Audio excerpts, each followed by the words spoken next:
என்ன காரணத்தினால வந்துட்டு ஈரான் இந்த ட்ரோன் அட்டாக்ஸ் சடனாக இஸ்ரேல் மேலே நடத்தினாங்க? இஸ்ரேலை விக்டிம் மாதிரியும், ஹமாஸ் வந்து வில்லன் மாதிரியும், ஹெஸ்புல்லா வில்லன் மாதிரியும், ஹவுதி வில்லன் மாதிரியும், இப்போ ஈரான வில்லன் மாதிரியும் சித்தரிக்கக்கூடிய ஒரு வேலை தான் நடந்துகிட்டு இருக்கு. யூதர்கள் வந்து ஜெர்மனிலேருந்து துரத்தி அடிக்கப்படும் போது அவர்களுக்கு தங்குவதற்கு, அகதிகளாக வந்து தங்கிறதுக்கு அடைக்கலம் கொடுத்த நாடு தான் பாலஸ்தீன பகுதி. இப்போதைக்கு பாலஸ்தீன மக்களுக்கு குடியிருப்பதற்கு ரெண்டே இடம் தான் இருக்குது. வெஸ்ட் பேங்க்னு ஒரு பகுதியும், இன்னொரு பகுதி இந்த காசான்ற பகுதி. ஹமாஸ் வந்து அவங்க மேலே குண்டு போட்டாங்க. அவன் குண்டு போடல, அவன் வந்து தன்னுடைய உரிமையை கேட்குறான். இது என்னோட பகுதி தான், என் இடத்த என்கிட்ட கொடுத்துரு.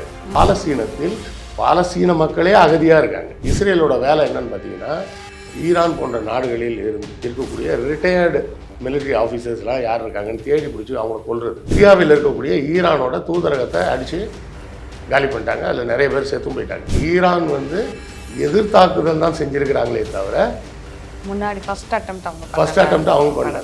இஸ்ரேல் வந்து ஈரான் மேலே ஒரு தாக்குதல் நடத்துகிறாங்க அப்படின்னா இவங்க அந்த 13 நாள் வெயிட் பண்ணுறதுக்கு முன்னாடியே அவங்க ஏதாவது ஒரு நடவடிக்கை தானா முன் வந்து எடுக்க முடியாதா? இதுக்கு மெயின் காரணம் என்னென்னா, அமெரிக்காவோட செனட்டை ஃபுல்லாக இஸ்ரேலோட மொசாட் வந்து மிரட்டி வச்சிருக்காங்க, பிளாக்மெயில் பண்ணி வச்சிருக்காங்க. ஸோ அமெரிக்கர்கள் வந்து பயந்து தான் இப்போ இஸ்ரேலுக்கு சப்போர்ட். ஆமாம், எல்லாரோட ரகசியங்களும் அவங்கள்ட்ட இருக்குது. ஒருத்தர் தண்ணி அடிக்கிற ஆளாக இருப்பான், அவனுக்கு ஏதாவது சரக்கு இருக்க வாங்கி கொடுத்து அதை வீடியோ எடுத்து வச்சிடுறது. இல்லை ஒருத்தன் வந்து பெண்கள் விஷயத்தில் வீக்காக இருக்கானா, பெண்களை வச்சு அவனை அவங்க கண்ட்ரோலில் பிடிச்சி வச்சுக்கிறது. 3வது உலக போருக்கு ஒரு வழி வகுக்கும் அப்படின்னு நிறைய பேர் சொல்கிறாங்க. உண்மையாக 3ஆம் உலக போர்ன்றது வரவே வராது. ஏன் அப்படின்னா, சேதம்ன்றது அருவான்றது யார் வச்சு வெட்டினாலும் வெட்டும். அது மாதிரி அணு ஆயுதம்ன்றது யார் கொண்டு போய் போட்டாலும் வெடிக்கும். அதனால் இப்போ அணு ஆயுதம் வைத்திருக்கக்கூடிய ஒரு நாட்டின் மீது இன்னொரு நாடு எந்த காலத்திலும் தாக்குதல் நடத்த மாட்டாங்க.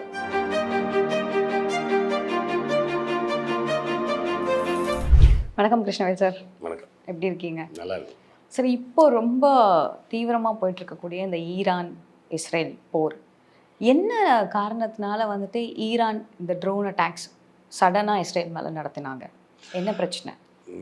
பொதுவான எல்லா மீடியாலையும் சொல்லக்கூடிய ஒரு விஷயந்தான் மறுபடியும் உங்களுக்கும் ஞாபகப்படுத்துகிறேன். அக்டோபர் 7 ஹமாஸ் ஏன் இதை பண்ணாங்க? இப்போது for example 14th early morning Iran ஏன் தாக்குதல் பண்ணாங்க? அது இந்த கேள்வியே எப்படி இருக்குன்னா, இஸ்ரேலை விக்டிமைஸ் பண்ணுற மாதிரியே இருக்குது. ஏதோ இஸ்ரேல் தான் விக்டிம் மாதிரியும், வரவங்க போகிறவங்களாம் அவங்கள போட்டு அடிக்கிறாங்கன்ற மாதிரியும் இந்த கொஸ்டின்ஸே அப்படி தான் எல்லாருமே கேட்குறாங்க. பொதுவெளியில் பொதுமக்கள் மனசுலேயும் இந்த நரேஷன் தான் செட் ஆகுது. எப்போதுமே பார்த்திங்கன்னா, ஒரு ஸ்டோரிக்கு வந்து 2 சைடு இருக்கும். ஆக்சுவலாக ஒரு சைடு தான் இருக்கும். சிலர் வந்து வித் சம் வெஸ்டட் இன்ட்ரெஸ்ட் வந்து என்ன பண்ணுவாங்க, ஒரு சைடாக இன்னொரு ஸ்டோரியை நரேஷனை செட் பண்ணுவாங்க. அப்படி செட் பண்ணும்போது என்ன ஆகுதுன்னா, மக்கள் மனசில் வந்து யாரோ ஒருத்தர் விக்டிம் மாதிரியும் மற்றவங்க எல்லாரும் கெட்டவங்க மாதிரியும் தெரியும். இந்த இஸ்ரேல் விஷயத்துலையும் பார்த்திங்கன்னா, ஆரம்பத்திலேருந்தே நான் கவனிச்சுக்கிட்டு இருக்க ஒரு விஷயம் என்னென்னா, இஸ்ரேலை விக்டிம் மாதிரியும், ஹமாஸ் வந்து வில்லன் மாதிரியும், ஹெஸ்புல்லா வில்லன் மாதிரியும், ஹவுதி வில்லன் மாதிரியும், இப்போ ஈரான வில்லன் மாதிரியும் சித்தரிக்கக்கூடிய ஒரு வேலை தான் நடந்துகிட்ருக்கு. இப்போது உதாரணத்துக்கு இப்படி வச்சுக்கிங்க, நீங்கள் வந்து வெளியூரில் இருக்கீங்க. இப்போ நீங்கள் வந்து உங்கள் அப்பா வந்து என் ஒய்ஃபுக்கு யாரும் தெரிஞ்சவங்கன்னு வச்சுப்போம், ஒரு பேச்சு. அப்போது உங்கள் அப்பா வந்து ஃபோன் பண்ணி சொல்கிறார் என் ஒய்ஃப்கிட்ட, இது மாதிரிம்மா என் பொண்ணு சென்னைக்கு வரா, அவளுக்கு எங்கே தங்க வைக்கிறதுன்னு தெரில, நீ உங்கள் வீட்டில் கொஞ்சம் ஒரு மாதம் 2 மாதம் இடம் கொடுக்க முடியுமா, அதுதான் வேலைக்கு சேர்ந்துருவா. என் ஒய்ஃப் சரின்னு சொல்கிறாங்க. சரி, நீயும் வர்றீங்க, வந்து எங்கள் வீட்டில் இன்னொரு பெட்ரூம் ஃப்ரீயாக இருக்குது, தங்குறீங்க, வேலை தேடுறீங்க, வேலைக்கெலாம் போகிறீங்க. அப்படியே போயிட்டுருக்கு. ஒரு 6 மாதம் கழித்து திடீர்னு ஒரு நாள் என் ஒய்ஃப்கிட்ட வந்து நீங்கள், அக்கா என்னக்கா அது கொஞ்சம் கூட சரியாக இல்லை உங்கள் வீட்டில், இப்படி ராத்திரி 11 மணி 12 மணிக்கெலாம் உட்காந்து பேசிகிட்டு இருக்கிறீங்க, நான் தூங்க வேணாமா அப்படின்னு அதிகாரம் பண்ணால் அப்படி இருக்கும். ரொம்ப சிம்பிள் எக்ஸாம்பிளில் சொல்கிறேன். இதுதான் உண்மையான விஷயமே. 1945 யூதர்கள் வந்து ஜெர்மனிலேருந்து துரத்தி அடிக்கப்படும் போது அவர்களுக்கு தங்குவதற்கு, அகதிகளாக வந்து தங்கிறதுக்கு அடைக்கலம் கொடுத்த நாடு தான் பாலஸ்தீன பகுதி. சரியா? ஆனால் அந்த பகுதி வந்து அன்னைக்கு பிரிட்டிஷ் கண்ட்ரோலில் இருந்ததுனால அந்த யூதர்களின் க்ளவுட், அவர்கள் வந்து அந்த க்ளவுட்டுக்கு காரணமே வந்து பார்த்திங்கன்னா ஃப்ரெஞ்சு புரட்சி. ஃப்ரெஞ்சு ரெவல்யூஷன் டைமில் அந்த ஃப்ரெஞ்சோட அரிஸ்டோக்ராட் ஃபேமிலிஸ் இருப்பாங்கல்ல, அதாவது அரசர் மற்றும் அரசர் சார்ந்த சொந்தக்காரங்கள்லாம் இருப்பாங்கல்ல, அவங்களோட பர்சனல் பிலாங்கிங்ஸ்லாம் இவங்களோட கஸ்டடியில் இருந்தது. இவங்க கேர்டேக்கராக வேலை பார்த்துட்டு இருக்காங்க, அதாவது அக்கௌண்டண்ட்டாக இருக்கிறாங்க. ஓகே, சரியா? அக்கௌண்டண்ட்டாக வேலை பார்த்துட்டு இருக்கிறவன் எம்டி செத்து போயிட்டாருன்னா பெட்டி கேஷை தூக்கிட்டு ஓடி போயிட்டா எப்படி இருக்கும், புரியுதுங்களா? அந்த மாதிரி தான் ஃப்ரெஞ்சு அரிஸ்டோக்ராட் அண்ட் ராயல் ஃபேமிலிஸை சேர்ந்த சொத்துக்களை பூரா ஆட்டையை போட்டு போயிட்டாங்க. அந்த சொத்துக்களை வச்சுக்கிட்டு பேங்கிங் சிஸ்டத்தை உருவாக்குறாங்க. பேங்கிங் சிஸ்டம் மூலமாக உலகம் பூரா எல்லா இடத்தையும் அவங்களோட கண்ட்ரோலில் எடுக்கிறாங்க. அந்த ரூலிங் கிளாஸை அந்த ரூலிங் கிளாஸை கண்ட்ரோல் எடுத்து தான் என்ன பண்ணுறாங்க, பாலஸ்டீன்லேருந்து இஸ்ரேல்னு தனி நாடாக எங்களுக்கு கொடுங்கன்னு பிடுங்குறாங்க. இது 48 நடக்குது. அதன் பிறகு 2-3 முறை சில சண்டைகளை போட்டு பாலஸ்தீன பகுதியை பூரா ஆக்கிரமிக்கிறாங்க. ஆக்கிரமித்து 67 நடந்த சண்டைக்கு பிறகு இப்போதைக்கு பாலஸ்தீன மக்களுக்கு குடியிருப்பதற்கு 2 இடம் தான் இருக்குது. வெஸ்ட் பேங்க்னு ஒரு பகுதியும் இன்னொரு பகுதி இந்த காசான்ற பகுதி. இந்த 2 பகுதி மட்டும்தான் இப்போதைக்கு அவங்களுக்கு மிச்சம் இருக்குது. சரியா? அப்போ 67லேருந்து தொடர்ந்து பாலஸ்தீன மக்களை ஒடுக்கக்கூடியவர்கள் யாராக இருந்திருக்கிறாங்க? இஸ்ரேல் தான் இருந்திருக்கிறாங்க. இப்போது ஆனால் என்ன சொல்கிறாங்கன்னா, அவங்க தான் விக்டிமு. ஹமாஸ் அவங்க மேலே குண்டு போட்டாங்க. அவன் குண்டு போடல, அவன் தன்னுடைய உரிமையை கேட்குறான். இது என்னோட பகுதியா, என் இடத்த என்கிட்ட கொடுத்துரு. அதாவது அகதிகள் எங்கே இருப்பாங்க? இப்போது இலங்கையில் பிரச்சனை நடந்தது. அந்த தமிழர்கள் அகதிகளாக பல்வேறு இடங்களுக்கு போனாங்க. எங்கெல்லாம் போனாங்கன்னு நம்ம பார்த்துருக்கோம். தமிழ்நாட்டுக்கு வந்திருக்காங்க, ஆஸ்திரேலியா போயிருக்காங்க, கனடா போயிருக்காங்க, ஜெர்மன் போயிருக்காங்க. இப்போ தமிழ்நாட்டில் வாழக்கூடிய தமிழர்களே தமிழ்நாட்டில் அகதியாக இருக்க முடியுமா? அகதினா யாராக இருப்பாங்க? வேறு நாட்டை சார்ந்தவங்களாக தான் இருப்பாங்க. ஆனால் பாலஸ்தீனத்தில் பாலஸ்தீன மக்களே அகதியாக இருக்காங்க. சொந்த நாட்டிலேயே அகதியாக அவங்கள ஆக்குனது யார்? இஸ்ரேல். அப்போ ஹமாஸ் என்ன செய்கிறாங்கன்றதை இந்த இடத்துல நீங்கள் யோசிக்கணும். அதே போலவே இப்போ நீங்கள் ஈரான் மேட்டருக்கு வருவோம். ஈரானில் என்ன நடந்தது? ஏன் குண்டு போட்டாங்க? ஏன் ட்ரோனை அனுப்பி தாக்குதல் நடத்துனாங்க? எதுக்காக மிசைல்ஸை போட்டாங்க அப்படின்னு சொன்னால், சம்மந்தமே இல்லாமல் ஒரு 15 நாட்களுக்கு முன்பு சிரியாவில் இருக்கக்கூடிய ஈரானோட தூதரகம், அந்த தூதரகத்தின் மீது பாம்பு போட்டு அழிக்கிறாங்க. இஸ்ரேலோட வேலை என்னன்னு பார்த்தீங்கன்னா, ஈரான் போன்ற நாடுகளில் இருக்கக்கூடிய ரிட்டையர்டு மிலிட்ரி ஆஃபீஸர்ஸ்லாம் யார் இருக்காங்கன்னு தேடி பிடிச்சி அவங்கள கொல்றது. எதனால அப்படின்னா, அவங்க தான் இந்த மாதிரி போராளி குழுக்களுக்கு ஆயுத பயிற்சி கொடுக்குறாங்க. ஈரானை சேர்ந்த தளபதிகள் அப்படின்னு, அதாவது ரிட்டையர் ஆனவங்க. அவங்க மிலிட்ரியிலலாம் வேலை பார்க்கல, மிலிட்ரியிலேருந்து ரிட்டையர் ஆகி சர்வீஸ்லாம் முடிஞ்சிருச்சு. ஆனாலும் அவங்களுக்கு அந்த வார் டாக்டிக்ஸ் தெரியும். இப்போது நான் 35 வருஷமாக மார்க்கெட்டிங்கில் இருக்கிறேன். இப்போ வேறு ஒரு நிறுவனத்தில் என்னன்னு சொல்லி கேட்குறாங்க, சார் நீங்கள் இப்போ ஃப்ரீயாக தானே இருக்கீங்க, எங்களுக்கு மார்க்கெட்டிங் கன்சல்டண்ட்டாக வாங்க அப்படின்னு கேட்குறாங்கல்ல. அதே போலவே இந்த போராளி குழுக்கள் யார் அவங்களுக்கு கன்சல்டண்ட்டாக கேட்பாங்க? யாராவது ரிட்டையர்டு மிலிட்ரி ஆஃபீஸரை தான் கூப்பிட்டு கேட்பாங்க. அப்படி வரக்கூடிய இந்த மிலிட்ரி ஆஃபீஸர்ஸ் எல்லாம் கொல்றது ஒரு வேலையாக ஒரு பக்கம் பண்ணிகிட்டு இருக்கிறாங்க. ப்ளஸ் யாரோ ஒரு மிலிட்ரி ஆஃபீஸரை அந்த சிரியாவில் இருக்கக்கூடிய தூதரகத்தில் இருக்கிறாங்க அப்படின்னு இவங்களாக கற்பனை பண்ணிக்கிட்டு சிரியாவில் இருக்கக்கூடிய தூதரகத்தை மொத்தமாக இது போட்டு அழிச்சிடுறாங்க. இப்போ என்ன பிரச்சனை அப்படின்னு பார்த்தீங்கன்னா, ஒரு நாட்டின் தூதரகம் என்பது அந்த நாட்டுக்கு சமமான ஒரு விஷயம். அதாவது இப்போது சென்னையில் பார்த்தீங்கன்னா, நம்ம அண்ணா சாலை, அண்ணா மேம்பாலத்துக்கு பக்கத்தில் அமெரிக்கன் எம்பசி இருக்குது, நம்ம எல்லாருக்குமே தெரியும். அது நம்ம சென்னையில் தானே இருக்குது, ஐ மீன் இந்தியாவில் தானே இருக்குது. ஆனால் அதுக்குள்ளே தமிழ்நாடு போலீஸ் உள்ளே போக முடியாது, சிபிஐ உள்ளே போக முடியாது, ஈவன் இந்தியன் மிலிட்ரி கூட உள்ளே போக முடியாது. அது அமெரிக்கன் டெரிட்டரி. அது ஒரு எம்பசி அப்படின்னு சொன்னால் என்ன அர்த்தம்னா, அது அந்த நாட்டின் டெரிட்டரியாகவே கருதப்படக்கூடிய ஒரு இடம். அது எந்த நாட்டில் இருந்தாலும் அந்த நாட்டு மற்ற எந்த ஆயுதப்படைகளும் உள்ளே போக முடியாது. உதாரணத்துக்கு இப்போ கூட இதில் அமெரிக்காவில் நம்ம தூதரகம் இருக்குது. அந்த தூதரகத்துக்குள்ளே அமெரிக்காவோட சிஐயோ எஃபிஐயோ இல்லை அந்த ஊரில் இருக்க லோக்கல் போலீஸோ யாருமே உள்ளே வர முடியாது. அது ஃபுல் அண்ட் ஃபுல் இந்தியாவோட கண்ட்ரோல். அந்த அமெரிக்காவில் இருக்கக்கூடிய அந்த இந்தியன் எம்பசின்றது இந்தியன் டெரிட்டரியாக கருதப்படும். எந்தெந்த கண்ட்ரிலலாம் நம்ம எம்பசி இருக்கோ அதெல்லாம் அந்த நாட்டில் இருக்கக்கூடிய நம்ம டெரிட்டரி. அப்போ அந்த எம்பசி மேலே ஒரு தாக்குதல் நடத்தப்பட்டால் அது அந்த நாட்டின் மீதே நடத்தப்பட்ட ஒரு தாக்குதலாக தான் கருதப்படும். உதாரணத்துக்கு இப்போ கொஞ்ச நாளைக்கு முன்னாடி பார்த்தீங்கன்னா, ஒரு சீக்கியர் ஒருத்தர் கனடாவில் இங்கே இருக்கக்கூடிய அம்ரித்பால் சிங்னு ஒருத்தர் இருந்தார். அவர் இப்போ தான் லாஸ்ட்டாக ஒரு 6 மாதம் முன்னாடி தான் அரெஸ்ட் பண்ணி கொண்டு போய் பீகார் பக்கத்தில் எங்கே ஒரு ஜெயிலில் வச்சுருக்கிறாங்க. அவருக்கு உதவி செய்கிறாங்க அப்படின்னு சொல்லி பிளான் பண்ணி ராவில் இருந்து சில ஆட்களை அனுப்பி அப்படின்னு சொல்கிறாங்க அப்படின்னு சொல்லி கனடாவோட குற்றச்சாட்டு. என்ன பண்ணாங்கன்னா, நீங்கள் வந்து எங்கள் நாட்டுக்குள்ளே வந்து எங்கள் சிட்டிசன் ஒருத்தனை அசாசினேஷன் பண்ணிட்டீங்க, அதுக்கு இந்திய தூதரகம் உதவியாக இருந்திருக்கு அப்படின்னு சொல்லி இந்திய தூதரகத்தை காலி பண்ணுங்கன்ட்டாங்க. பிடிக்கல அப்படின்னு சொன்னால் காலி தான் பண்ண சொல்ல முடியுமே தவிர தாக்குதல் நடத்த முடியாது.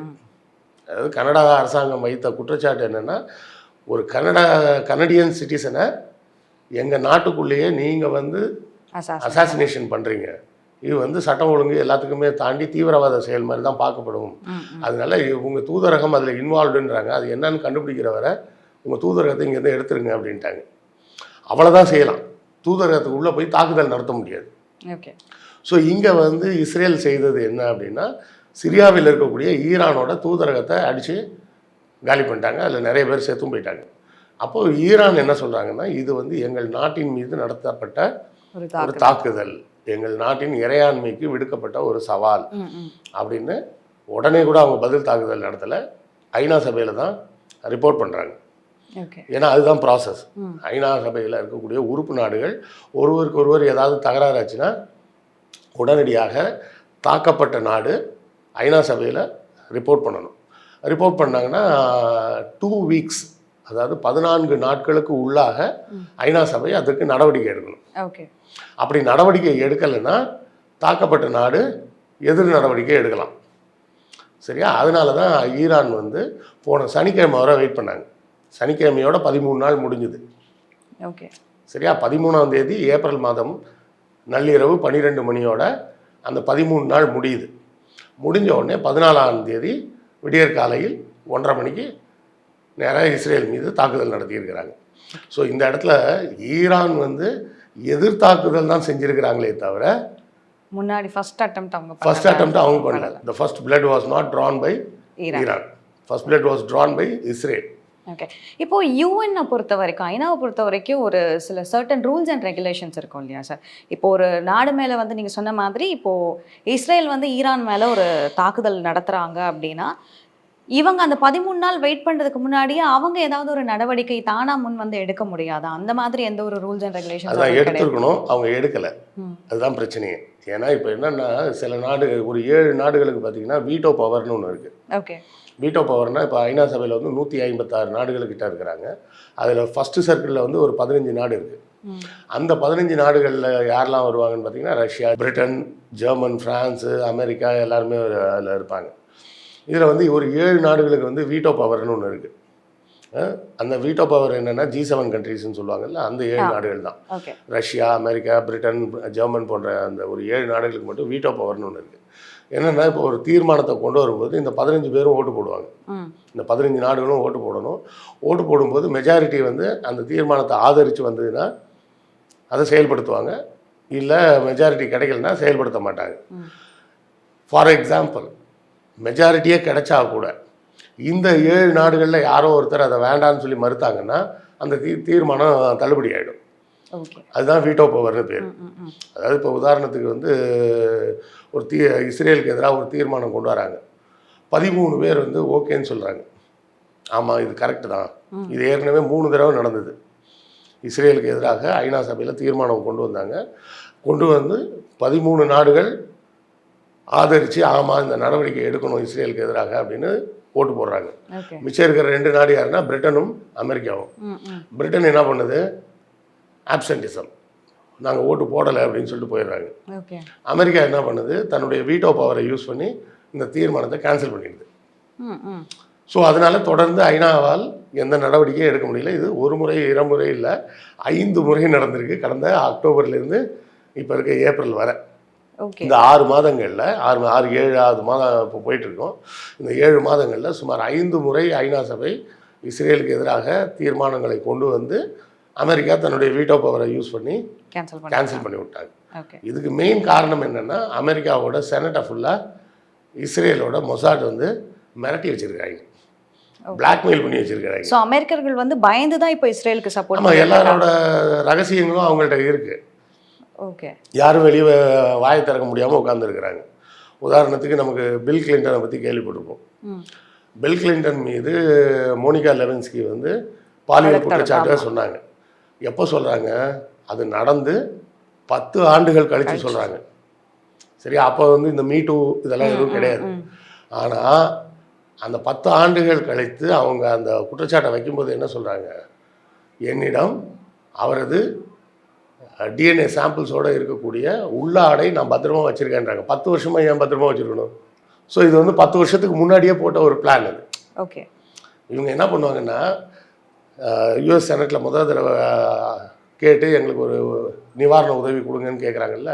இப்போ வந்து அமெரிக்கா வந்து சரி ஒரு $100 பில்லியன் தரா அப்படின்னு கொடுத்தாங்கன்னா, அதில் பாதியை வச்சுக்கிட்டு என்ன பண்ண வேண்டியது, மீதி பாதியை மொசாட்டில் கொடுத்து இந்த செனட்டருக்கு பூரா காசு கொடுக்க சொல்கிறது, லஞ்சம் கொடுக்க சொல்கிறது. கொடுத்துட்டு அந்த லஞ்சம் வாங்கின செனட்டரை வச்சு மறுபடியும் எங்களுக்கு அமௌண்ட் கொடுங்க அப்படின்னு பார்லிமெண்ட்டில் பேசுங்க. ஓகே. நீங்கள் என்ன உங்கள் காசாக கொடுக்க போகிறீங்க, பார்லிமெண்ட்லேருந்து வாங்கி கொடுங்க அப்படின்னு பிரைப் பண்ணுறது. இந்த பிரைபுக்கு ஒத்துக்காத ஆளுங்களாக இருந்தாங்கன்னா அவங்கள வேறு மாதிரி ஏதாவது ஒரு ஸ்கேண்டலில் அவனோட வீக்னஸ் என்னன்றதை பார்த்து ஒருத்தர் தண்ணி அடிக்கிற ஆளாக இருப்பான், அவனுக்கு ஏதாவது சரக்கு இருக்க வாங்கி கொடுத்து அதை வீடியோ எடுத்து வச்சிடுறது. இல்லை ஒருத்தன் வந்து பெண்கள் விஷயத்தில் வீக்காக இருக்கானா பெண்களை வச்சு அவனை அவங்க கண்ட்ரோலில் பிடிச்சி வச்சுக்கிறது. உதாரணத்துக்கு ட்ரம்ப் வந்து அவ்வளோ பெரிய ஒரு டேரிங் லீடர் மாதிரி, நம்ம மோடி மாதிரி கொஞ்சம் ஒரு மாதிரி அட்டகாசம் பண்ணுற ஒரு லீடர். அவரையே என்ன பண்ணாங்க, அவர் பதவி முடிஞ்சோடனே அவர் வீட்டில் வந்து பென்டகனில் இருக்க ஃபைல்லாம் அவர் வீட்டில் வச்சுருக்காரு அப்படின்னு ஒரு ஸ்கேண்டலை கிளப்பி விட்டாங்க. ஸோ அமெரிக்காவை பொறுத்தவரை அமெரிக்கா மிகப்பெரிய பலம் வாய்ந்த நாடாக இருந்தாலும் அந்த செனட்டில் மோர் தேன் 50% கண்ட்ரோல் பண்ணுறது மொசாடோட பேக் அண்ட் டீம் தான். அவங்கள வந்து ஃபுல்லாக ஒன்று பிரைபு இல்லைன்னா பிளாக்மெயில், இந்த ரெண்டே விஷயத்தில் அவங்கள மிரட்டி வச்சுருக்கிறாங்க. அதனால் அவங்களால இஸ்ரேலுக்கு எதிராக யாரும் ஓட்டே போடுறதில்லை. ஐநா சபையில் கூட இஸ்ரேலுக்கு எதிராக வந்தாலும் அவங்களோட வீட்டோ பவரை யூஸ் பண்ணுறாங்க. இதற்கு முக்கிய காரணம் என்னென்னா இவங்களோட பர்சனல் விஷயம் பூரா மொசாட்டை இருக்குது. இதுதான் வந்து அவங்களோட ஸ்ட்ராட்டஜியாக ஆரம்பத்துலேருந்து மொசாட் ஃபாலோ பண்ணிகிட்டு இருக்கிறாங்க. இதனால் இப்போ அங்கேயும் பார்த்தீங்கன்னா 2 கட்சி இருக்குது. ஒன்று ரிப்பப்ளிக்கன் பார்ட்டி, இன்னொன்று டெமோக்ராட்டிக். இந்த ரிப்பப்ளிக்கன் பார்ட்டின்றது வந்து நம்ம ஊர் வலதுசாரி கட்சிகள் மாதிரி வச்சுக்கலாம், பிஜேபி மாதிரி வச்சுக்கிங்க. டெமோக்ராட்டிக் அப்படின்றது இடதுசாரி கட்சிகள் மாதிரி, நம்ம கம்யூனிஸ்ட் மாதிரியோ இல்லைன்னா காங்கிரஸ் மாதிரியோ வச்சுக்கலாம். அமெரிக்காவில் வந்து பார்த்திங்கன்னா எப்படி இந்த நேஷ்னலிசம் அப்படின்றத பரப்பி வச்சுருக்கிறாங்க அப்படின்னா, ஒருத்தன் டெமோக்ராட்டிக் சப்போர்ட்டர் அப்படின்னு சொன்னாலே மற்றவங்களாம் அவனை ஒரு மாதிரி பார்ப்பாங்க. ஓகே, வேணா நாட்டுக்கு எதிராக பேசுகிறான், அதாவது மக்களுக்கு ஆதரவாக பேசக்கூடிய டெமோக்ராட்டிக்னா ஜனநாயக கட்சி, ரிப்பப்ளிக்கன் பார்ட்டினா குடியரசு கட்சி. குடியரசுனா நாடு முக்கியம்னு சொல்கிறது, டெமோக்ராட்டிக்னா மக்கள் முக்கியம்னு சொல்கிறது. மக்கள் முக்கியம்னு சொன்னாலே என்ன அமெரிக்காவில் பொதுவான ஒரு மனநிலை அப்படின்னு பார்த்தோம்னா, ஐயோ அவன் டெமோக்ராட்டிக் அவன்கிட்டலாம் பேசாத அப்படின்னு சொல்கிற மாதிரி. இப்போ நம்ம உள்ள தமிழ்நாட்டில் கூட இப்போ என்ன மாதிரி ஆட்கள் எல்லாம் பார்க்கும்போது உடனே என்ன சொல்லுவாங்க, ஓ அந்தெல்லாம் கருப்பு சட்டக்காரையா அவன்கிட்டலாம் பேசாதீங்க அப்படின்னு ஒரு பேச்சு பேசுகிறாங்கல்ல. அதாவது மக்களுக்காக வேலை செய்பவர்களை கொஞ்சம் மட்டமாக பார்க்கக்கூடிய பார்வை இங்கே மட்டும் கிடையாது, உலகம் பூரா இருக்குது. அப்படி இருக்கக்கூடிய டெமோக்ராட்டிக் பார்ட்டியே வந்து இஸ்ரேலுக்கு சப்போர்ட் பண்ணுறாங்க அப்படின்னா ரிப்பப்ளிக்கன் பார்ட்டி வந்தால் எப்படி இருக்கும் அப்படின்றத மக்கள் யோசிக்கணும். இப்போதைக்கு பார்த்தீங்கன்னா ரிப்பப்ளிக்கன் பார்ட்டி வந்து இஸ்ரேலுக்கு இப்படிலாம் நீங்கள் கொடுக்கக்கூடாது அப்படின்னு டெமோக்ராட்டிக் பார்ட்டியை பற்றி பேசுகிறாங்க. ஏன்னா அப்போசிஷன்றதுனால அதுதான் பேசுவாங்க. ஆனால் மறுபடியும் அவங்க ஆட்சிக்கு வந்தாலும் அதே தான் திருப்பி செய்ய போகிறாங்க. சரியா? ஆனால் அதுவும் போக இப்போ இன்னும் கொஞ்ச நாளில் எலெக்ஷன் வேறு வரப்போகுது அமெரிக்காவில். அதனால ஜோ பைடனால் டக்குன்னு எந்த உதவியும் செய்ய முடியல. ஈரானுக்கு வந்து ஏற்கனவே வந்து இந்த மிசைலை வந்து அவங்க 4 மாதம் முன்னாடியே லான்ச் பண்ணிட்டாங்க. லான்ச் பண்ணும்போதே அப்போவே கேட்டாங்க எல்லோரும். கேட்டப்போ நீங்கள் வந்து நியூக்ளியர் பவருக்கு போவீங்களா அப்படின்னு. அப்போ நாங்கள் வந்து நியூக்ளியர் பவருக்கு எதிரான ஒரு அமைப்பில் நாங்கள் கையெழுத்து போட்ட நாடுன்றதுனால நாங்கள் நியூக்ளியர் பவருக்கு போக மாட்டோம் அப்படின்னு சொல்லிட்டு இதை சொன்னாங்க. இந்த ஏவுகணை 1450 கிலோமீட்டர் தூரம் போகும், எங்களுக்கு அதுவே போதும், அணுகுண்டு தேவையில்லை அப்படின்னாங்க. அதுக்கு அர்த்தம் என்ன அப்படின்னா, ஈரான்லேருந்து டெல் அவீவ் அதாவது இஸ்ரேல் தலைநகரம் இருக்கக்கூடிய தூரம் எவ்வளோன்னு பார்த்தீங்கன்னா 1200 கிலோமீட்டர். ஓகே. நாங்கள் 1450 கிலோமீட்டர் போகிறதுக்கு வச்சுருக்கோம் அப்படின்னு சொன்னாலே அது ஸ்ட்ரெயிட்டான ஒரு த்ரெட்டு தான். ஆனாலும் 4 மாதமாக அவங்க அதெல்லாம் பயன்படுத்தவே இல்லை. அவங்க முடிஞ்சது வந்து ஒரே ஒரு விஷயந்தான் பண்ணிகிட்டு இருந்தாங்க. ஹவுதிகளுக்கு மட்டும் சப்போர்ட் பண்ணி கொஞ்சம் ஃபண்டிங்லாம் கொடுத்துக்கிட்டு இருந்தாங்க. மற்றபடி வேறு எதுவுமே அவங்க நேரடியாக ஈடுபடலை. இப்போ அவங்கள உள்ளே இழுத்தது வந்து இஸ்ரேல் தான் இழுத்துருக்குறாங்க. இப்போ இதை வந்து கொலம்பியாவோட அதிபர் வந்து என்ன தெளிவாக சொல்லிட்டாருன்னா, அமெரிக்கா நீங்கள் தலையிடாமல் இருந்தாலே இந்த பிரச்சனை ஒன்றும் இல்லாமல் போயிருக்கும். நீங்கள் தலையிட்டு இஸ்ரேலுக்கு சப்போர்ட் பண்ணுறதுனால தான் இவ்வளோ குழப்பமுமே வந்துக்கிட்டு இருக்குது. ஸோ நீங்கள் கொஞ்சம் தயவு செய்து வாயை மூடிக்கொண்டு இருக்கவும் அப்படின்னு ஐநா சபையில் கொலம்பியாவோட தூதர் வந்து ஏற்கனவே பேசிட்டார். இது தொடர்ந்து என்ன செய்கிறாங்கன்னு தெரியல. ஓகே. இப்போ இஸ்ரேலை பொறுத்த வரைக்கும் அவங்களுக்கான இந்த ஆயுதம் சப்ளை இருக்கு இல்லையா, இது எங்கே இருந்து அவங்களுக்கு கிடைக்கும்? அமெரிக்காவில் இருந்தால் வருது. ஓகே. ஏன்னா முதல் தடவை அந்த அக்டோபர் 7th அந்த சண்டை ஆரம்பித்தப்பவே 1 மாதத்துலேயே அவங்கள்ட்ட இருந்த ஆயுதம்லாம் தீர்ந்துருச்சு. அதன் பிறகு மறுபடியும் சுமார் 700 டன்ஸ் ஆயுதங்களை வந்து அமெரிக்கா தான் சப்ளை பண்ணாங்க. தொடர்ந்து அவங்க தான் சப்ளை பண்ணிகிட்டு இருக்காங்க. அமெரிக்காவும் பிரிட்டனும் தான் தேவையான ஆயுதங்களை, அதுவும் பிரிட்டனை விட அமெரிக்கா தான் பெருமளவில் ஆயுதத்தை சப்ளை பண்ணுறாங்க. ஓகே. இப்போ பிரிட்டனுமே வந்துட்டு இஸ்ரேலோட கண்ட்ரோல் கீழே தான் இருக்குது அப்படின்னு சொல்கிறீங்க. அது கண்ட்ரோல்னு சொல்ல முடியாது. அவர் வந்து எப்படி சொல்லலாம்னா, இந்த வாழ்ந்து கட்ட ஜமீன்தாருன்னு சொல்லுவாங்கல்ல, அது மாதிரி நான் தான் இந்த நாட்டை உருவாக்குனேன், அதை எப்படி நான் விட்டு கொடுப்பேன் அப்படின்ற மாதிரி ஒரு வெட்டியான ப்ரெஸ்டீஜுக்காக சப்போர்ட் பண்ணிட்டு இருக்கிறாங்க. ஏன்னா இப்போ நீங்கள் சொன்ன மாதிரி அமெரிக்காவை பொறுத்த வரைக்கும் வந்து இங்கே வந்துட்டு ஓட்டிங் ஒரு விஷயம் இருக்குது. ரிபப்ளிக் பார்ட்டி, டெமோக்ராட்டிக் பார்ட்டின்னு 2 இருக்கும்போது, லண்டனை பொறுத்த வரைக்கும், பிரிட்டனை பொறுத்த வரைக்கும் அரசாட்சி அப்படிங்கிற 2 தான் இருக்காங்க. அங்கேயும் கன்சர்வேட்டிவ் பார்ட்டி ஒன்று, லேபர் பார்ட்டின்னு ஒன்று. பட் அப்படி எப்படி பார்த்தாலுமே அங்கே ஒரு அரசாட்சி, ஒரு அரச குடும்பம் அப்படின்னு ஒன்று இருக்கு. இல்லை, அந்த அரச குடும்பம்ன்றது வந்து நம்ம ஒரு பிரசிடென்ட் மாதிரி தான். ஓகே. அவங்களுக்கு எந்த பவரும் இல்லை, பவர்லாம் எதுவும் கிடையாது. பேருக்கு அரசர்னு ஒருத்தர் உட்காந்துருப்பாரே தவிர அதெல்லாம் அந்த காலத்துலேயே செகண்ட் வேர்ல்டு வாருக்கு முன்னாடியே வந்து முடிச்சிட்டாங்க. அப்போ அது முடிஞ்சு அவங்க முழுமையாக ஜனநாயகத்துக்கு வந்துட்டாங்க. அது வந்து சும்மா ஒரு ஆர்னமெண்டல் போஸ்ட் மாதிரி. இப்போ நம்ம ஊர் பிரசிடெண்ட்டுக்கு என்ன பவரோ அதே பவர் தான் அங்கே இருக்க இப்போ கிங் சார்லஸுக்கும். பெரிய பவர்லாம் ஒன்று கிங்குன்றதுக்காக பவர்லாம் கிடையாது. ஒரு தொடர்ச்சியாக இருக்கிறாங்கன்றதுனால மெயின்டைன் பண்ணுறாங்க. அது இந்த இவங்களோட இந்த இப்போ இருக்கக்கூடிய இந்த அரச பரம்பரைன்றது வந்து பார்த்திங்கன்னா 1200 அப்படியே மெயின்டைன் ஆகிட்டு வராங்க. அதுவே பெரிய விஷயம். 1200 அந்த நாட்டின் அரசர்கள் அப்படின்றது மாறாமல் இருக்கிறாங்கன்றதே ஒரு பெரிய விஷயம். அதே மாதிரி பார்த்திங்கன்னா டென்மார்க்லேயும் பார்த்திங்கன்னா அரசர்கள் தான். அந்த ராணி கூட இப்போ இந்த 2024 ஜனவரி தான் இறந்து போனாங்க. அவங்களும் பார்த்திங்கன்னா ஒரு 54 வருஷம் ராணியாக இருந்தாங்க. மார்கரெட்னு பேர். அதுக்காக அவங்களுக்கெல்லாம் பவர்லாம் கிடையாது. இங்கே நம்ம வந்து பிரசிடென்ட்னு வச்சுருக்கோம். அதுக்கு மேலே அவங்க வந்து கிங், குயின் அப்படின்னு வச்சுருக்கிறாங்களே தவிர மற்றபடி ஃபுல் பவர் வந்து பார்லிமெண்ட்டுக்கு தான். அந்த பார்லிமெண்ட்டில் வந்து இவங்க வந்து அமெரிக்காவில் வந்து மொசாட்டுக்கிட்ட சிக்கிக்கிட்டு இந்த வேலையெல்லாம் பண்ணுறாங்க. இவங்க அப்படிலாம் எங்கேயும் சிக்கலாம் இல்லை. ஆனாலும் ஒரு ப்ரெஸ்டீஜ், நாங்கள் தானே உருவாக்கணும் இந்த நாட்டை, அதை எப்படி விட்டு கொடுக்கறது, இது எனக்கே ப்ரெஸ்டீஜ் ப்ராப்ளம் மாதிரி ஆயிடுச்சு அப்படின்ற மாதிரி அவங்களும் தேவையில்லாமல் சப்போர்ட் பண்ணிகிட்டு இருக்கிறாங்க. ஓகே. ஸோ இப்போ இவங்களுடைய சப்போர்ட் இல்லை அப்படின்னா இஸ்ரேலோட நிலைமை என்னவா இருக்கும்? இஸ்ரேலோட நிலைமை என்ன ஆயிருக்குன்னா, நவம்பர் 7th வந்து இந்த சண்டை முடிஞ்சிருக்கும். ஓகே. ஏன்னா அன்றைக்கே அவங்கள்ட்ட ஆயுதம்லாம் தீர்ந்து போச்சு.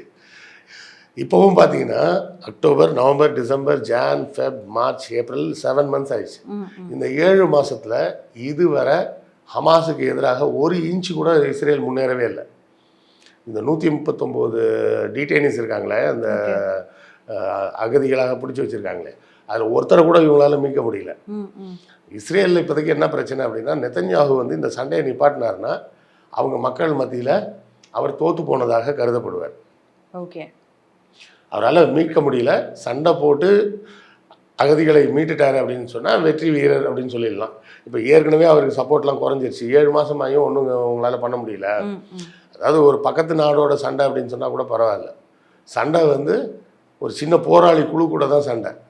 அந்த போராளி குழுக்களோட சண்டை போடுற 7 மாதமாயும் அவங்கள கண்ட்ரோல் பண்ண முடியல உங்களால் அப்படின்ற கெட்ட பேரோடு தான் இருக்கிறார். இப்போ இதோடு சேர்த்து சண்டையை நிறுத்திட்டார் அப்படின்னு சொன்னால் உடனடியாக எதிர்கட்சியிலேருந்து ஆளுங்கட்சியிலேருந்து எல்லாருமே என்ன சொல்லுவாங்க, நீங்கள் பதவி விலகுங்க. ஏற்கனவே அந்த குரல்கள் ஏற்கனவே வந்தாச்சு. ஏற்கனவே அங்கே இருக்கக்கூடிய அந்த இவர் இருக்கார், அவங்களோட இராணுவ அமைச்சர் கேலண்ட்டுன்னு ஒருத்தர், அவர் சொல்லிட்டார், இவர் பதவி விலக சொல்லுங்கள், இவர் சரியில்லைன்னு. சண்டை போட வேண்டியது இவர் தான். இவர் வந்து பழியை அவர் மேலே போட்டுக்கிட்டு இருக்காரு, அவர் பழியை இவர் மேலே போட்டுக்கிட்டு இருக்கிறாரு. இப்போ மற்ற எல்லா எம்பி என்ன சொல்கிறாங்க, நீங்கள் 2 பேரும் பதவி விலகுங்கன்றாங்க. இப்படி தான் அங்கே ஒரு சிக்கல் இருக்குது. ஏன்னா இன்னொரு சிக்கல் என்னென்னா, இப்போதைக்கு நெத்தன்யாகு சண்டையை நிப்பாட்டினாருன்னா அவர் பதவி விலக வேண்டிய கட்டாயம் வரும். பதவி விலக வேண்டிய கட்டாயம் வந்தால் பிரைம் மினிஸ்டர்ன்ற இம்யூனிட்டி போயிடும். ஏற்கனவே அவர் மேலே நிறைய கோர்ட்டில் கேஸ் இருக்குது. அப்போ இந்த பதவி போயிடுச்சுன்னா அந்த இம்யூனிட்டி போயிடும். உடனடியாக அந்த கேஸெல்லாம் நடைமுறைக்கு வந்துடும். நடைமுறைக்கு வந்ததுன்னா ஊழல் குற்றச்சாட்டில் உள்ளே போக வேண்டியது தான். கேஸ் வந்து அவர் மேலேயும் இருக்குது, அவர் ஒய்ஃப் மேலே இருக்குது, அவர் பையன் மேலே இருக்குது. அவர் ஒய்ஃப் மேலே முக்கியமான குற்றச்சாட்டு என்னென்னா, ஒரு குறிப்பிட்ட ஒரு வருஷம், அதாவது 2022 மட்டும் ஹோட்டல்லேருந்து $1 கோடி சாப்பாடு வாங்கி சாப்பிட்டாங்களாம். $1 கோடி சாப்பாடு வாங்கி சாப்பிட்டாங்க. ஆமாம், $1 கோடி அப்படின்னா கிட்டத்தட்ட 90 கோடி நம்ம இந்திய மதிப்புக்கு. ஹோட்டலில் சாப்பாடு வாங்கி சாப்பிட்டாங்கன்னா அவங்க மேலே ஒரு கேஸ் இருக்குது. அதாவது ஒரு பிரதமர் வீட்டில் வந்து ஒரு தனியாக ஒரு செஃப் கூட்டமே இருக்கும். ஒரு 5 ஸ்டார் ஹோட்டலில் இருக்கக்கூடிய ஒரு செஃப் டீம் மாதிரி ஒரு பிரதமரோட ரெசிடென்ஸில் கண்டிப்பாக அது மாதிரி ஒரு பெரிய செஃப் டீமே இருக்கும். அப்படி அவங்க சமைச்சதெல்லாம் பத்தாமல் இவங்க ஹோட்டலில் வாங்கி சாப்பிட்டேன்னு கணக்கு எழுதி வச்சுருக்கிறாங்க. இப்படி பல கேஸ் இருக்குது அவங்க மேலே. சரியா? அதே மாதிரி அவங்க பையன் மேலே வந்து ஏற்கனவே நிறைய கேஸ் இருக்குது. அவர் வந்து நிறைய ஸ்ட்ரிப்பர்ஸ் கிளப்புக்கெலாம் போயிட்டு, எங்கள் அப்பா எவ்வளோ பெரிய கில்லாடி தெரியுமா, இந்த நேச்சுரல் கேஸில் எவ்வளோ கமிஷன் வாங்கினார் தெரியுமா அப்படின்லாம் பேசி வச்சுருக்கிறான். அதை வேறு வீடியோ எடுத்து வச்சுருக்கிறாங்க. ஸோ இப்படி பல கேஸ் அவங்க ஃபேமிலி மேலே இருக்குது. இப்போ ஒரு சண்டையை நிப்பாட்டினார்னா மொத்தமாக குடும்பத்தோடு உள்ளே போயிடுவாங்க. அதுக்கு பயந்து அவர் ஒருத்தரோட பிரச்சனைக்காக இந்த சண்டையை விடாமல் 7 மாதமாக நடத்திக்கிட்டு இருக்காரு. Okay sir. இப்போ சொந்த குடும்ப பிரச்சனை, தன்னுடைய சொந்த பிரச்சனைக்காக இவ்வளோ பெரிய ஒரு போர் வந்து நடந்துகிட்டு இருக்கு, ஒரு தாக்குதல் வந்து நடந்துகிட்டு இருக்கோம். அந்த நாட்டுடைய மக்களுக்குமே அது ஒரு பெரிய பிரச்சனை தானே? ஏன் இன்னும் அவங்களுமே இதை எதிர்த்து போறாங்க? இல்லை, நாட்டோட மக்களில் வந்து பெரும்பான்மையான மக்கள் வந்து இந்த சண்டை வேணான்னு தான் சொல்லிட்டு இருக்கிறாங்க. சரியா? இப்போது இந்தியாவில் வந்து அயோத்தியில் பாபர் மசூதியை இடித்தாங்கன்னா இந்தியா மக்கள் அனைவருமா இடிக்கணும்னு சொன்னாங்க இல்லை. கரெக்டாக? அதே போலவே அங்கே ஒரு குறிப்பிட்ட பிரிவினர் இருக்காங்க. அவங்க தான் வந்து இந்த மத தீவிரவாத சிந்தனையாளர்கள், ஜியானிஸ்ட் அப்படிம்பாங்க. அந்த ஜியானிஸ்ட் பிரிவு தான் வந்து இதை சொல்லிட்டு இருக்காங்களே தவிர மற்ற யூத மக்கள்லாம் வந்து பாலஸ்தீன மக்களை ஒழிச்சுக்கட்டுங்க, விடாமல் சண்டை போடுங்கலாம் அவங்கெல்லாம் சொல்லலை. இந்த சண்டையெல்லாம் தேவையில்லை, நிப்பாட்டுங்கன்னு தான் அங்கே பெரும்பாலான குரல் ஒழிச்சிக்கிட்டு இருக்கு. ஆனாலும் இவர் தன்னுடைய அதிகாரத்தை தக்க வைத்துக் கொள்வதற்காக இந்த சண்டையை தொடர்ந்து நடத்திட்டு இருக்கிறார். Okay sir. இப்போ ஈரானுடைய அடுத்த கட்ட நடவடிக்கை என்னவா இருக்கும்? ஈரான் வந்து இந்த தாக்குதலோட சொல்லிட்டாங்க, இந்த எங்களுடைய எம்பசி தாக்கப்பட்டது, அதற்கு பதிலாக இந்த தாக்குதல் அவ்வளோதான், இதுக்கு தொடர்ந்து நாங்கள் தாக்கலாம் போகிறது கிடையாது. இதை தொடர்ந்து இஸ்ரேல் வேறு ஏதாவது நடவடிக்கை எடுத்தால் எங்களுக்கு பதில் நடவடிக்கை இருக்கும் அப்படின்னு சொல்லி இன்னொன்றும் சேர்த்து சொல்லியிருக்காங்க. இஸ்ரேல் வந்து ஈரான் மீது தாக்குதல் நடத்துவதற்கு எந்த நாடாவது ஏர் ஸ்பேஸை ஷேர் பண்ணாங்கன்னா, ஏன்னா ஒரு மிசைல் வரணும்னா ஏதாவது ஒரு நாட்டோட ஏர் ஸ்பேஸ் வழியாக தான் வரணும். அதுக்கு நீங்கள் எந்த நாடாவது அலோவ் பண்ணிங்கன்னா அந்த நாடும் எங்களது எதிரி நாடாக கருதப்படும் அப்படின்னு சொல்லி ஈரான் அறிவிச்சிருக்கிறாங்க. ஸோ இஸ்ரேல் தாக்குதல் நடத்துவதாக இருந்தால் ஆயுதம் கொடுத்தா அந்த நாடும் எதிரி நாடாக கருதப்படும். அந்த மிசைல் ஸ்பேஸ் கொடுத்தாலும் ஸ்பேஸில் வந்துன்னா ஏர் ஸ்பேஸில் யூஸ் பண்ணாங்கனாலும் அதுவும் எதிரி நாடாக கருதப்படும் அப்படிங்கிறது தான் இப்போதைக்கு இருக்கக்கூடிய சிச்சுவேஷன். Okay sir. இந்த இப்போ நம்ம பார்க்குற மாதிரி இது இரு நாடுகளுக்கு இடையான பிரச்சனைங்கிறத தாண்டி இதுக்குள்ள இன்னொரு அரசியல் இருக்கு, அந்த நாட்டோட ரிசோர்ஸஸ் மேலேயும் ஒரு தாக்குதல் நடத்தப்படுது அப்படின்னு சொல்றாங்க. இது எந்த அளவுக்கு உண்மை? அதாவது இந்த அரபு நாடுகளில் வந்து பார்த்திங்கன்னா 2ஆம் உலக யுத்தம் முடிந்த காலத்திலேருந்து, அதாவது முதல் உலக யுத்தத்துக்கு முன்னாடி இத்தனை அரபு நாடுகளே முதல்ல கிடையாது. அதெல்லாம் அதுக்கப்புறம் உருவாக்கப்பட்ட நாடுகள். அதை உருவாக்குனதே வந்து நிக்கோலஸ் லாரன்ஸ் அப்படின்னு சொல்லி பிரிட்டனை சேர்ந்த ஒரு நேவல் ஆஃபீஸர். அவரை வச்சு தான் நிறைய படம்லாம் வந்திருக்கும், கேள்விப்பட்டிருப்பீங்களான்னு தெரில. லாரன்ஸ் ஆஃப் அரேபியா அப்படின்னு தேடி பாருங்கள், பழைய படங்கள் நிறைய இருக்குது. அந்த லாரன்ஸ் ஆஃப் அரேபியான்றது இவரோட லைஃப்பை வச்சு தான் எடுத்தது. ஏன்னா அப்போ ஃபர்ஸ்ட் வேர்ல்டு வாருக்கு முன்னாடி பார்த்தோம்னா அங்கே வந்து ஒரே ஒரு கண்ட்ரி தான் இருந்தது, ஒரே ஒரு கண்ட்ரியாக இருந்தது. அது ஒரு சுல்தானேட், ஒட்டாமன் சுல்தானேட் அப்படின்னு பேர். இப்போ டர்க்கின்னு சொல்கிறோம்ல, அந்த டர்க்கியை தான் தலைநகராக கொண்டு ஒட்டாமன் சுல்தானேட்னு இருந்தது. அதாவது 1600s பார்த்தீங்கன்னா உலகத்தின் மிகப்பெரிய பணக்கார நாடாக இருந்தது 3 நாடு. அதில் 3வது இடத்துல இருந்தது ஒட்டாமன் சுல்தானேட், 2வது இடத்துல இருந்தது பெர்ஷியன் சுல்தானேட், 3வது இடத்துல இருந்தது மொகல்ஸ். நம்ம அக்பர் தான் அதில் நம்பர் 1ல் இருந்தார். Okay okay. அப்படி இருந்த 1600 இருந்த சிச்சுவேஷன் தான் கொஞ்சம் கொஞ்சமாக மாறி மாறி மாறி 1800 வரும்போது முகல்ஸ் முடிஞ்சிருச்சு, பர்ஷியனும் முடிஞ்சிருச்சு, ஒட்டாமன் சுல்தானேட் மட்டும் இருக்குது. அப்போ 1800ஸோட இறுதியில் தான் இந்த லாரன்ஸ்ன்ற ஆஃபீஸர் வந்து அந்த பகுதிக்கு போய் அங்கே இருக்கிற மக்கள் எல்லாம் சந்தித்து, நீங்கள்லாம் எதுக்கு இந்த ஒட்டாமன் சுல்தானேட்டுக்கு கீழே இருக்கீங்க, ஓகே, உங்களுக்கெல்லாம் சுதந்திரம் வாங்கி தரோம், நீங்கள் அந்த சுல்தானேட்டுக்கு எதிராக போராடுங்க, ஆயுத போராட்டம் பண்ணுங்கள், நான் உங்களுக்கு சப்போர்ட் பண்ணுறேன் அப்படி இப்படின்னு சொல்லி அந்த நாடுகளை பூரா தனித்தனியாக பிரித்து, அதான் ஃபஸ்ட்டு வேர்ல்டு வாரே வந்து ஒட்டாமன் சுல்தானேட் பிரஷ்யன் எம்பர். அப்போ வந்து ஜெர்மன் கிடையாது, பிரஷ்யா அண்ட் ஒட்டாமன் சுல்தானேட் இவங்க 2 பேரும் ஆக்சிஸ் பவர்னும் சென்ட்ரல் பவர்னும் மற்றவங்களாம் ஆலிட் பவர்ஸ்னு சொல்லி ஃபர்ஸ்ட் வேர்ல்டு வார் நடக்குது. அந்த ஃபர்ஸ்ட் வேர்ல்டு வாரோட முடிவில் தான் ஒட்டாமன் சுல்தானேட் காலியாகி இந்த நாடுகள்லாம் பிரியுது. அப்படி பிரியும் போது தான் இந்த பாலஸ்தீன்ற பகுதியை வந்து பிரிட்டன் தன்னோட கண்ட்ரோலில் எடுத்துக்கிறாங்க. அப்புறம் செகண்ட் வேர்ல்டு வார் முடியும் போது இஸ்ரேலை உருவாக்குறாங்க. ஸோ இப்போ இந்த பிரிந்து உருவாகிய நாடுகளில் யாரெல்லாம் வந்து அமெரிக்கா மற்றும் பிரிட்டன் சார்ந்த பெட்ரோலியம் கம்பெனிஸ்க்கு கையெழுத்து போட்டு கொடுத்துட்றாங்களோ அவங்களெல்லாம் ஒன்றும் செய்ய மாட்டாங்க. ஓகே. அதுக்கு ஒத்துக்க மாட்டேன்னு சொல்கிற நாடுகளை பூரா டார்ச்சர் பண்ணுவாங்க. அதுக்கு ஒத்துக்க மாட்டேன்னு சொல்கிற நாடுகள் தான் எகிப்து, சிரியா, ஜோர்டான், ஈரான், ஈராக், இவங்க எல்லாருமே, ஏமன், இவங்க எல்லாரும் வந்து அதுக்கு ஒத்துக்காத நாடுகள். என்னென்னு கேட்டால் அவங்க வந்து நாங்கள் பெரிய டெக்னாலஜி வச்சுருக்கோம் பெட்ரோலியம் எடுக்கிறதுக்கு அப்படின்னு. அங்கே பெட்ரோலியம் எடுக்கிறதுக்கு என்ன டெக்னாலஜினா ஒன்றும் கிடையாது. நம்ம ஊரில் போடுற போர்வெல் தான் டெக்னாலஜி. இப்போ நம்ம ஊரில் போர் போட்டிங்கன்னா தண்ணி வரும், அரேபியன் பெனின்சுலாவில் போர் போட்டிங்கன்னா பெட்ரோலியம் வரும். அதை மோட்டர் போட்டு எடுத்து டேங்கரில் ஏற்றி கொண்டு போய் வேறு நாடுகளில் விற்கிறாங்க. இவ்வளோ தான் டெக்னாலஜி. இதை வந்து என்னவோ உலகத்துலேயே இல்லாத டெக்னாலஜி மாதிரியும் அமெரிக்கா எங்கள்கிட்ட தான் இருக்குதுன்னு சொல்லிட்டு ஏமாற்றிட்டு இருக்காங்க. ஏன்னா அரேபியன் கண்ட்ரீஸ்லேருந்து பெட்ரோல் டீசலாக வாங்குகிறோம். நம்ம பெட்ரோலியம் வாங்கி இங்கே நம்ம ரிஃபைனரிஸில் தான் அந்தந்த நாடுகள் அதை சுத்திகரித்து பல பொருட்களாக பிரிக்கிறாங்க. ஸோ இதுக்கு ஒத்துக்காத நாடுகளை பூரா டார்ச்சர் பண்ணிகிட்டு இருக்காங்க. கடைசியாக டார்ச்சர் பண்ணி முடித்தது ஈராக். இப்போ ஈராக் ஒன்றும் இல்லாமல் ஆயிடுச்சு. இப்போ அடுத்தால மிச்சம் ஈரான் ஒன்று தான் பவர்ஃபுல்லாக இருக்குது. அவனையும் முடிச்சிட்டோம்னா, ஏன்னா இப்போ ஜோர்டான், சிரியா போன்ற நாடுகள்லாம் வந்து ஆல்ரெடி பிச்சை எடுக்கிற கண்டிஷன் வந்துட்டாங்க. ஈரான் ஒருத்தன் தான் கொஞ்சம் பவர்ஃபுல்லாக இருக்கான், அவனை எப்படியாவது காலி பண்ணணுன்றத பல வருஷமாக ட்ரை பண்ணிக்கிட்டு இருக்காங்க. அதாவது அவங்களுக்கு ஒத்துக்கிட்டாங்க. இப்போ சவுதியே பார்த்தீங்கன்னா ஒரிஜினல் மன்னர் வந்து வேற, அவரை காலி பண்ணி தான் இப்போ இருக்கிற பரம்பரையை கொண்டு வந்திருக்கிறாங்க. ஓகே. ஏன்னா அவர் வந்து ஒத்துக்க மாட்டேன்ட்டார். அப்போ அவரை காலி பண்ணிவிட்டு அவர் சொந்தக்காரன் ஒருத்தனை கூப்பிட்டு நீ எங்களுக்கு சப்போர்ட் பண்ணு, நான் ஒன்று ராஜாவாக்கிறேன் அப்படின்னு சொல்லி அந்த ராஜாவை காலி பண்ணி இப்போ இருக்கிற பரம்பரையை கொண்டாந்து உட்கார வச்சாங்க. ஓகே. ஸோ இது வந்து அந்த அரேபியன் பெனின்சுலா ஃபுல்லாகவே அமெரிக்கா பிரிட்டனுக்கு ஓகேன்னு சொல்லக்கூடிய நாடுகளை மட்டும் எந்த தொல்லையும் இருக்காது. That will look like heaven. அதை மற்ற எல்லாமே வில் லுக் லைக் ஹெல். அதுதான் கண்டிஷன். ஓகே. ஏன்னா இதை பார்க்கும்போது எப்படின்னா சார், ஜெர்மனி வந்துட்டு ஒரு டைமில் மொத்தத்தையும் கண்ட்ரோலில் எடுக்கணும்னு ட்ரை பண்ண மாதிரி, இப்போ அமெரிக்கா வந்துட்டு உலக நாடுகள் மொத்தத்தையும் கண்ட்ரோல்குள்ளே எடுக்கணும்னு ட்ரை பண்ணுற மாதிரியான ஒரு இல்லை. அதாவது இது வந்து 1940ஸ்க்கு முன்னாடி வந்து அப்படி ஒரு நோஷன் இருந்தது. அதாவது எல்லா டெரிட்டரியும் நம்மளுடைய ஆட்சிக்கு கீழே கொண்டு வந்துட்டா நம்ம தான் பெரிய ஆள் அப்படின்னு நினச்சாங்க. ஆனால் செகண்ட் வேர்ல்டு வாருக்கு மேலே வந்து அந்த நோஷன் வந்து மாறிடுச்சு. இப்போல்லாம் என்ன நோஷன் அப்படின்னா, அதை வந்து எங்கேருந்து கற்றுக்கிட்டாங்க அப்படின்னா ஜப்பான்லேருந்து தான். செகண்ட் வேர்ல்டு வாரில் ஜப்பான் அடித்து காலி பண்ணாலும் ஜப்பான் வந்து தன்னுடைய டெக்னாலஜி மற்றும் ட்ரேடை பயன்படுத்தி இன்றைக்கும் they are ruling the world. கரெக்டாக? ஸோ இப்போ வெஸ்டர்ன் கண்ட்ரிஸ் பூராமே அவங்களோட நோக்கமே என்னென்னா, we should capture the market, not the country.